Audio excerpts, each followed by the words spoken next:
Olá, meu amigo, minha amiga. Muito obrigado por vocês estarem aqui no Portal do José. Você que está chegando agora, está se inscrevendo. Seja muito bem-vindo, seja muito bem-vinda num dia muito especial, porque hoje o planeta começa a ficar um pouco mais leve. Parece que a humanidade está tirando um grande peso das suas costas. Aqui no Brasil nós temos pesos adicionais, nós vamos falar deles aqui no nosso programa de hoje. Se você chegou então, dê o joinha, compartilhe os nossos vídeos, mande seus comentários, porque aqui são sempre muito preciosos. Gente, não é que o mundo ficou perfeito, mas pelo menos o ambiente para a gente discutir as nossas diferenças, ele passa a ser mais racional, ele passa a ser mais civilizado, e isso é um grande ganho. Mas para o Brasil, a confirmação agora de Biden como presidente dos Estados Unidos vai tirar o sono de muitas pessoas, muita gente em total desespero e, de fato, essa eleição vai ter um impacto muito grande em vidas aqui no nosso país, na política econômica do Brasil e na política de uma maneira geral. A gente vai analisar esses episódios aqui.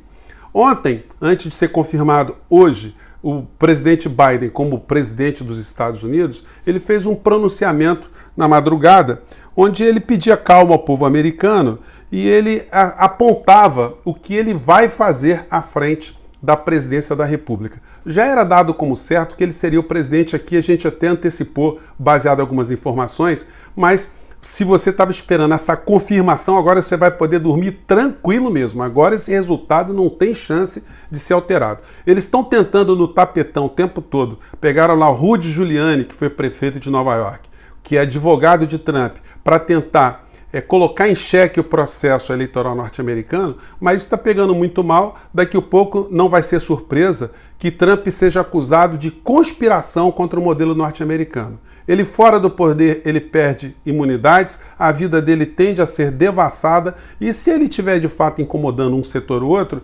esperem porque vocês não se surpreenderão se ele acabar sendo preso nos Estados Unidos.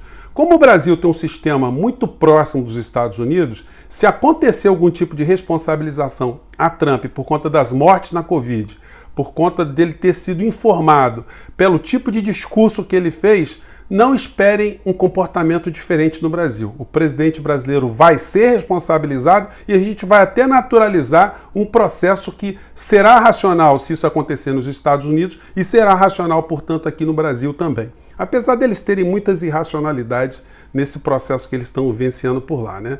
Mas o Biden foi para essa coletiva e ele colocou alguns pontos de vista que são determinantes para o que vai acontecer aqui no nosso país, né? Ele disse que vai atuar de uma forma muito contundente, já tem um planejamento para enfrentar a Covid. Ele manifestou uma empatia muito grande com as pessoas que perderam parentes, com o sofrimento dessas pessoas, uma preocupação com as pessoas que estão sendo contaminadas, enfim, e do enfrentamento que isso tem que ser feito, sem desguarnecer também o aspecto econômico, porque ele já tem uma ideia de se investir ou de se injetar 2 trilhões de dólares na economia norte-americana nesse período que eles vão sofrer alguns solavancos a mais. Os jornais de hoje eles estão comentando um pouco isso que eu estou falando com vocês aqui. Esse jornal aqui é antes da vitória de Biden ter sido confirmada, né? Diz a matéria aqui que coronavírus deve pautar a agenda econômica no pós-eleição nos Estados Unidos. Mas não será só a agenda econômica, vai tratar da agenda da saúde no planeta. E aí vocês imaginem o impacto que tem o comportamento do presidente americano nessa questão aqui no Brasil, tanto no campo da saúde, no campo da política e no campo da economia.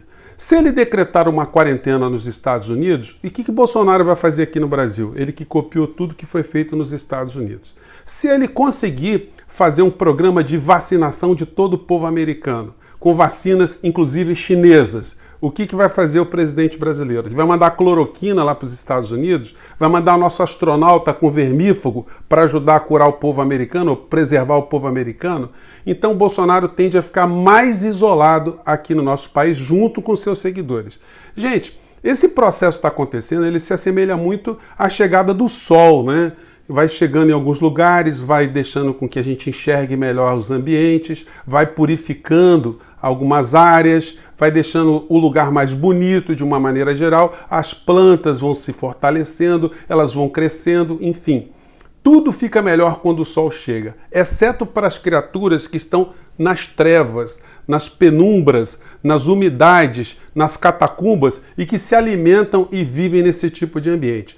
Para essas pessoas, o mínimo de raio de sol que apareça, para elas pode ser fatal. Então elas estão desesperadas com essa perspectiva que está acontecendo agora nos Estados Unidos e os reflexos aqui no Brasil. Quando não se tem luz própria, você vive com luz alheia. Se a luz alheia apaga, você fica perdido na escuridão sem saber para onde ir. Eu até brinquei com vocês aqui num programa passado fazendo a metáfora, né? O que está acontecendo no mundo, geopoliticamente, é como aquela empresa que tem um chefe que é um mandrião, que é um mandalhão, que é um déspota, um cara nervoso, mas ele tem um puxa-saco que está com ele o tempo todo. O puxa-saco repete tudo que ele faz, defende tudo que ele diz, tudo que ele faz também é respaldado pelo puxa-saco. Enfim, quando o chefe cai em desgraça, o que acontece com o puxa-saco? Vai junto.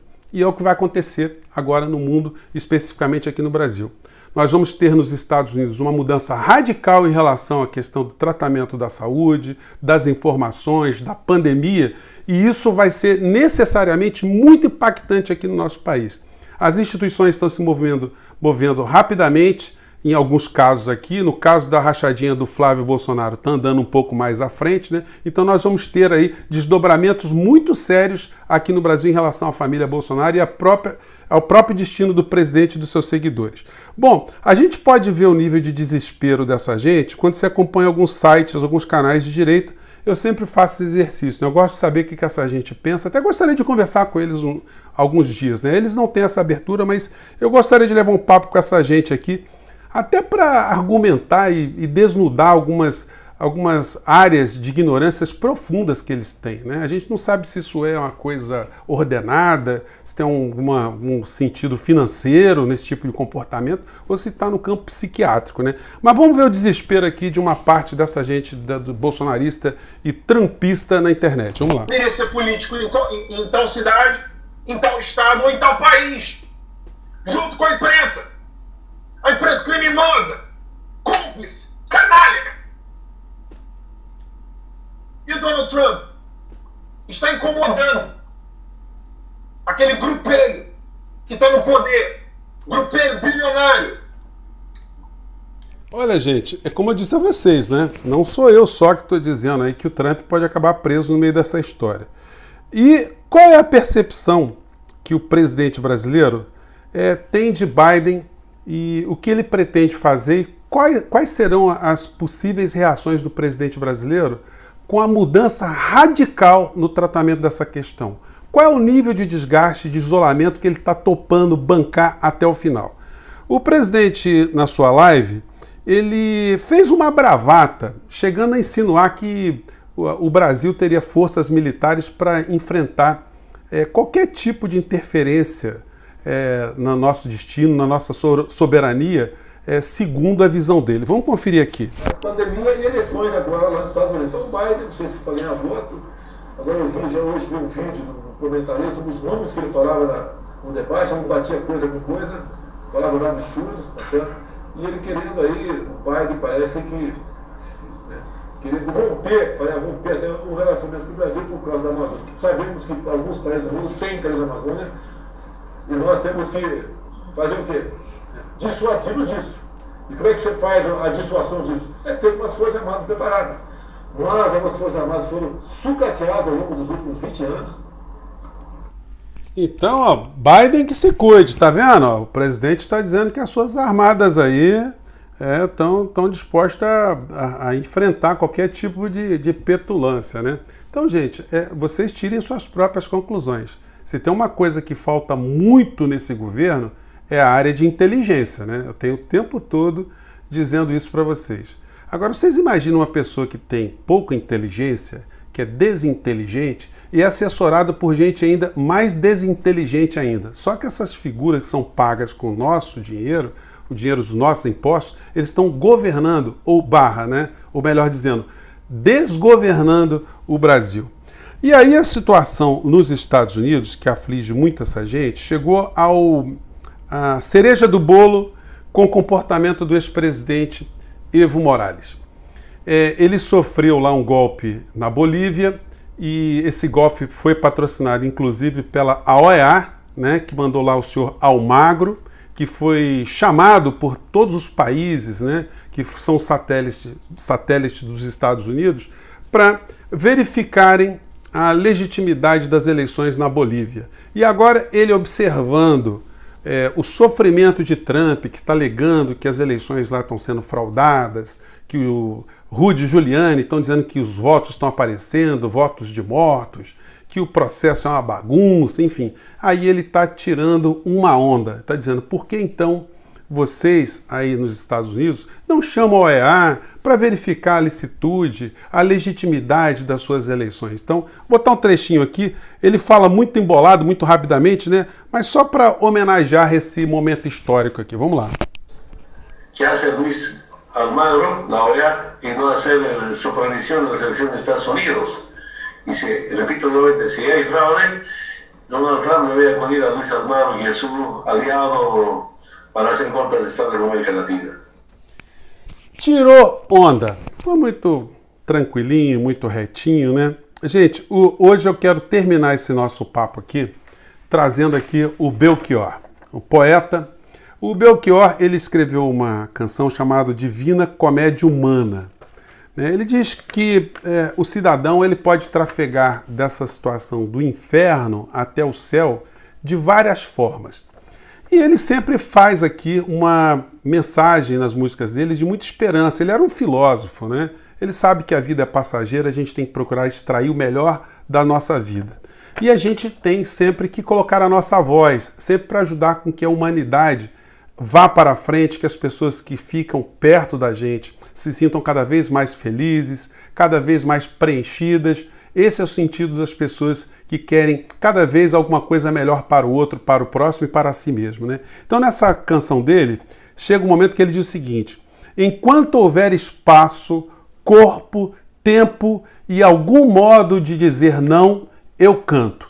Ainda bem que nós temos esse espaço aqui, que é o nosso espaço de canto, da gente dizer não. A gente, no nosso país, precisa dizer muitos nãos. Mas o mundo agora está oferecendo um terreno fértil para que a gente possa dizer muitos nãos. Vocês que estão aqui no nosso portal, muito obrigado pela companhia de sempre. E vocês que já acreditaram desde o início que eu tinha dito aqui que Trump seria o presidente dos Estados Unidos, hoje vocês vão poder dormir menos aflitos, porque o obscurantismo ele começa cada vez mais ficar ser iluminado. Gente, nosso programa não é editado, então não vou refazer o programa por conta dessa falha no final não, tá, gente? Um grande abraço e até o nosso próximo vídeo. Tchau!